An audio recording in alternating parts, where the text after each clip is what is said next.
नदी के किनारे एक छोटे से शांत गांव में सैमी नाम का एक आदमी रहता था। सैमी अपनी नाविक बोटमैन के कौशल के लिए जाना जाता था। हर दिन वह गांव वालों को नदी के पार ले जाता था, उन्हें शांत पानी और तूफानों से सुरक्षित रूप से मार्गदर्शन करता था। लेकिन सैमी अपने हाथों में या अपनी नाव पर नहीं, बल्कि अपने दिल में कुछ भारी ढो रहा था। सालों पहले नदी पर एक दुखद दुर्घटना में सैमी ने अपने छोटे भाई को खो दिया था।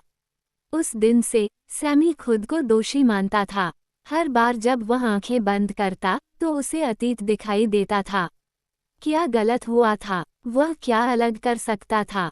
उसके दिन पछतावे से भर गए थे। वह धीमा चलने लगा, उसकी मुस्कान फीकी पड़ गई और गांव वालों ने देखा कि वह अब वह आदमी नहीं रहा जो रात में आग के पास हंसा करता था। एक सुबह अमीना नाम की एक छोटी लड़की सैमी की नाव पर आई।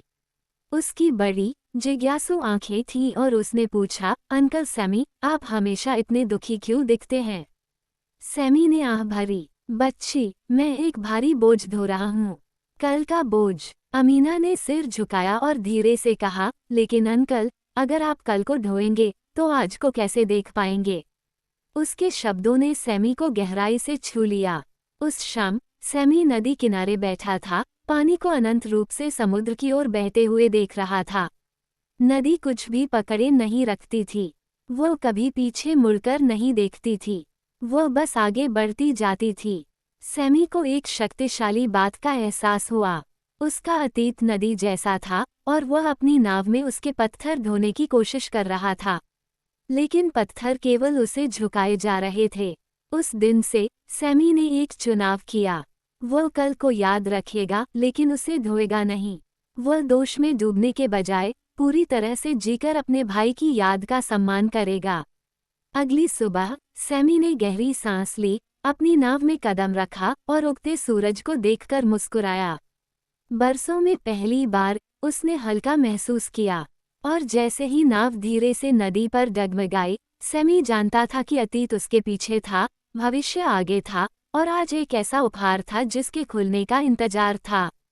चिंतन रिफ्लेक्शन। अगर हम अपने जीवन को देखें तो कल के बोझ, गलतियों, नुकसानों, पछतावों को ढोते हुए फंसे रहना आसान है।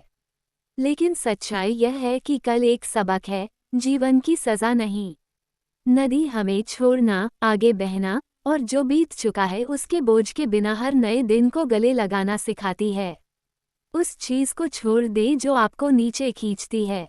अपने अतीत का सम्मान करें, लेकिन उसे धोएं नहीं, क्योंकि जीवन बहुत कीमती है और आज इतना खूबसूरत है कि इसे कल का बंधक बनाकर नहीं रखा जा सकता।